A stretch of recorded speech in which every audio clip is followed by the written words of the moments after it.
In 747 BC, a king from deep Africa marched north and conquered Egypt, not as a slave, not as a servant, as a pharaoh. For 100 years, the mightiest civilization on earth was ruled by black kings from the Kingdom of Kush. Your history textbook gave them half a sentence. They deserved an entire chapter. This is the story of the Kingdom of Kush, one of history's greatest forgotten empires. It's about power, identity, and a people who refuse to disappear. It's about a warrior king named Pi who made Egypt bow.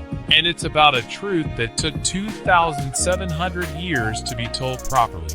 Let me show you what really happened. 800 BC, the Nile Valley shimmers under relentless sun. Egypt, once the world's supreme power, is fracturing.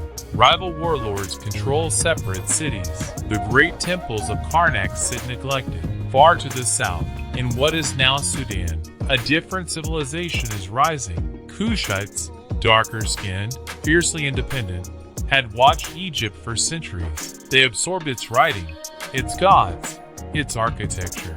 Then they perfected it. Their capital, Napata, sat beneath a sacred mountain called Jebel Barkal. Their king, Pi, believed he was chosen by the god Ammonius himself. When Egyptian priests sent word that godless warlords were desecrating sacred temples, Pi didn't hesitate. Nobody in Egypt took him seriously. That was their fatal mistake. 728 BC. Pi's army moved north like a flood. City after city fell.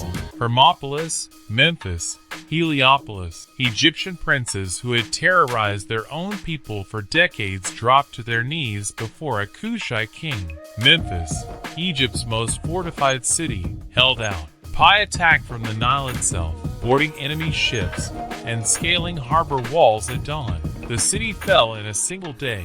At the victory inscription Pi left behind, the victory stele, discovered in 1862, he recorded something extraordinary. Egyptian kings came to present themselves. He let the men enter his presence, but the women? He didn't even glance at them. He wasn't performing power. He simply had it. Pi founded Egypt's 25th dynasty, the Kushite Pharaohs. For 100 years, they ruled the most powerful empire on earth, and they ruled it brilliantly.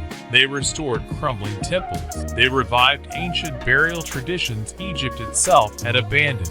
They built more pyramids than any Egyptian dynasty before them. Then came Assyria, the world's first true military superpower, armed with iron weapons, siege engines, and terrifying discipline. In 671 BC, King Esarhaddon of Assyria invaded Egypt. The Kushite pharaoh Taharka fought back twice, lost twice. He retreated south to Nubia, where Kush survived, independent and proud, for another 900 years. Most Western historians call this the end. They were wrong.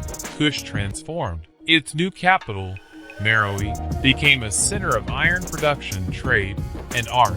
Candide, warrior queens, led armies. They fought Rome to a standstill in 24 BC and negotiated a peace treaty as equals. But history, written mostly by Greeks and Romans, called them a footnote. Here's what most history courses still won't tell you. The pyramids at Meroe, Sudan, over 200 of them, outnumber Egypt's pyramids entirely. They stand today, largely unrestored, in the desert, because the civilization that built them was African, and for too long, that made certain historians uncomfortable crediting them. Early European archaeologists literally dynamited Kushite pyramid tops in the 1830s, searching for treasure. The man responsible, Italian explorer Giuseppe Ferlini, found one gold cache, destroyed dozens of irreplaceable structures, and faced zero consequences. The Kingdom of Kush didn't vanish. It was buried,